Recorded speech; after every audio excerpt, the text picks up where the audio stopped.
प्राचीन समय की बात है। एक राज्य में एक बुद्धिमान और न्यायप्रिय राजा राज करता था। उसके पास एक बहादुर और निष्ठावान सेनापति भी था, जो हर युद्ध में अपनी चतुराई और वीरता से जीत दिलाता था।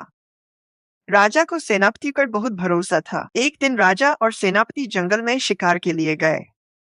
शिकार करते हुए राजा का ध्यान भटक गया और उनका पैर एक बड़े पत्थर से टकरा गया। राजा का पैर बुरी तरह से चोटिल हो गया। दर्द के कारण राजा गुस्से से भर गया और अपनी तकलीफ का दोष सेनापति पर डाल दिया। राजा ने गुस्से में कहा, तुम मेरे साथ हो और फिर भी तुमने ध्यान नहीं दिया कि मैं गिर सकता हूँ। यह सब तुम्हारी गलती है। सेनापति शांतिपूर्वक मुस्कुराते हुए बोला, महाराज, जो भी होता है वह अच्छे के लिए होता है। राजा को यह सुनकर और गुस्सा आ गया। उसने तुरंत सेनापति को कारागार में डालने का आदेश दिया। सेनापति ने बिना कोई शिकायत किए आदेश मान लिया।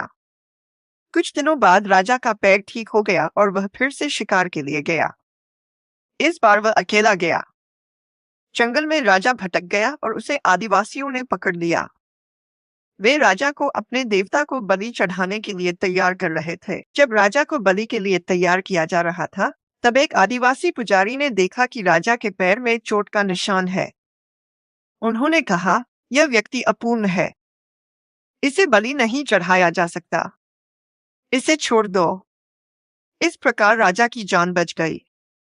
राजा ने इस घटना के बाद अपने सेनापति की बात को याद किया, जो भी होता है वह अच्छे के लिए होता है। राजा ने लौटते ही सेनापति को कारागार से रिहा किया और उससे माफी मांगी। सेनापति ने मुस्कुराते हुए कहा, महाराज, अगर आप मुझे जेल में न डालते तो मैं आपके साथ होता और आदिवासी मुझे बलि चढ़ा देते। राजा ने इस घटना से एक बड़ी सीख ली, हर परिस्थिति में धैर्य और विश्वास बनाए रखना चाहिए। जो भी होता है उसमें किसी न किसी रूप में भलाई छिपी होती है।